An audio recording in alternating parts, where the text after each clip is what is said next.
Usap-usapan ngayon sa social media kung open book ba ang Kongreso.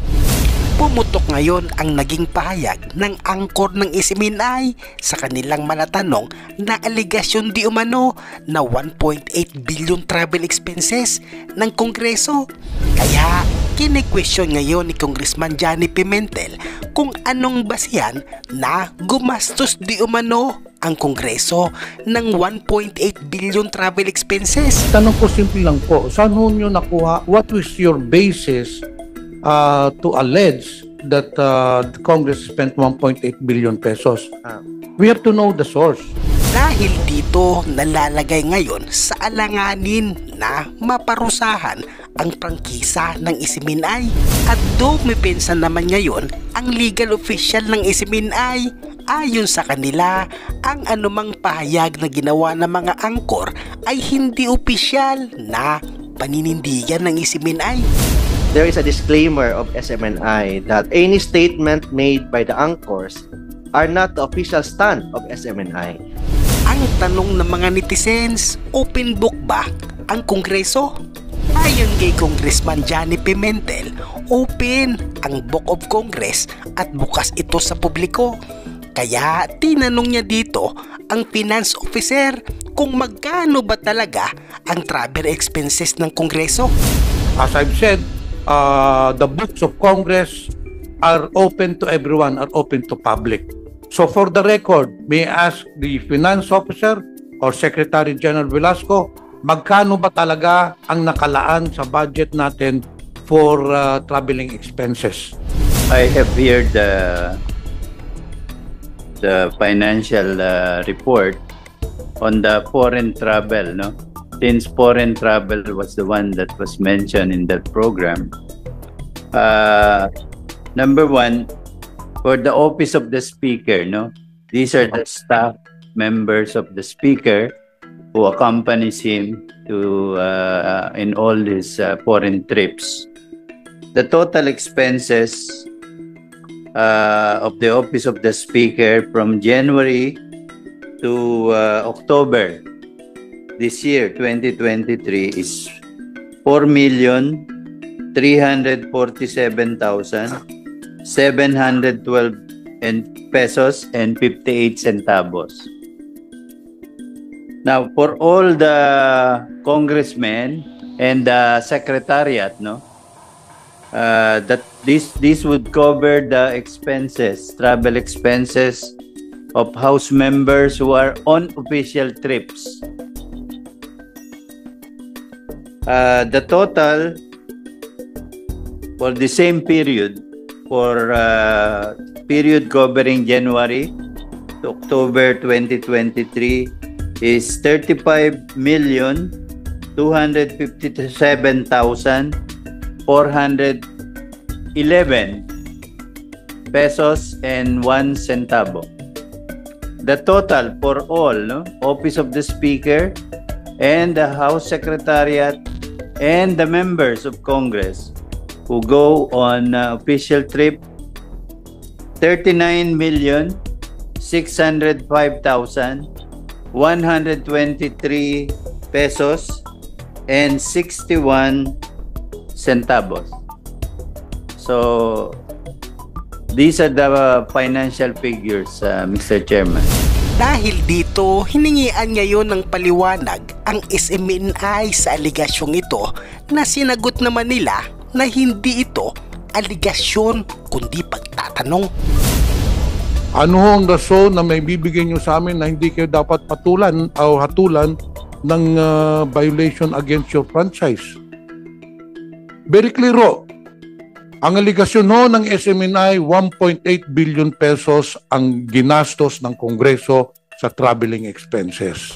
Actually, Mr. Chair, there was no allegations about the 1.8 billion pesos, Mr. Chair. It was just a question given not in behalf of SMNI, but it is a statement by an anchor of SMNI. Ipiniliwanag naman ngayon ni Ka-Eric ang buong konteksto ng kanilang pag-i-interview at kung sino ang nagbigay ng source.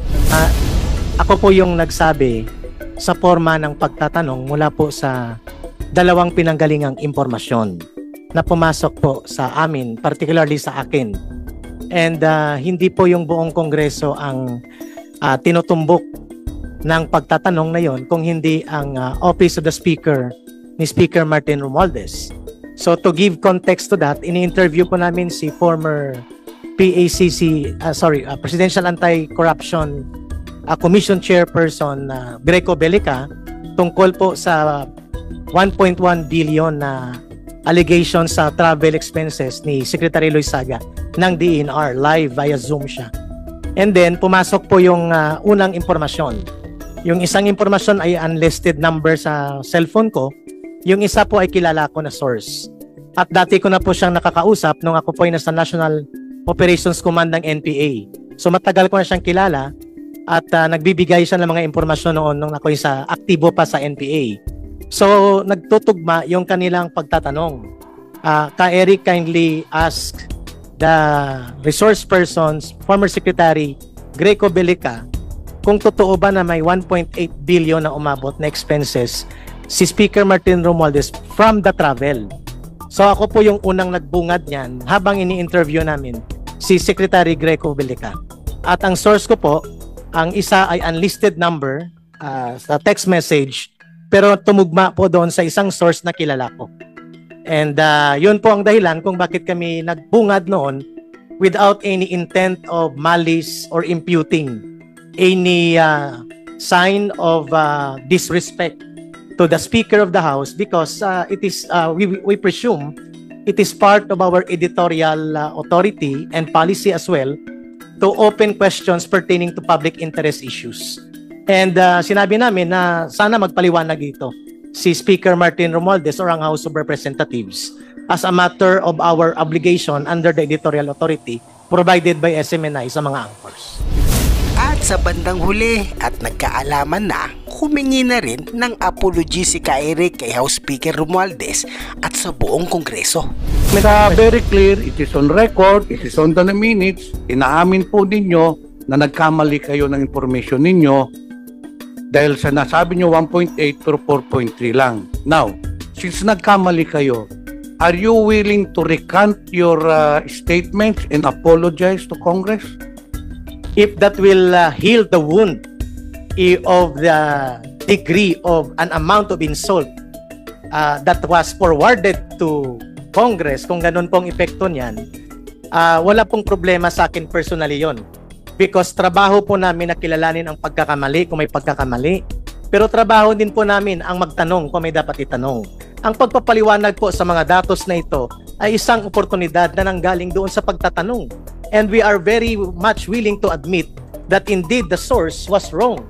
In this committee hearing, we are very appreciative of the guidance provided by us by the data. Sa tanong ni Honorable Congressman Pimentel, am I ready to personally apologize to Speaker Martin Romualdez and to the House of Representatives for the effect of insult created by that kind of questioning, which is now being given a proper enlightenment? Yes, sir. My answer is on the affirmative, Congressman Pimentel. Ang isang prangkisa ay isang pribilehiyo lamang na ibinibigay ng Kongreso. Kaya kung makitaan ito ng pagkakamali, maaari nila itong bawiin, katulad na nangyari sa ABS-CBN.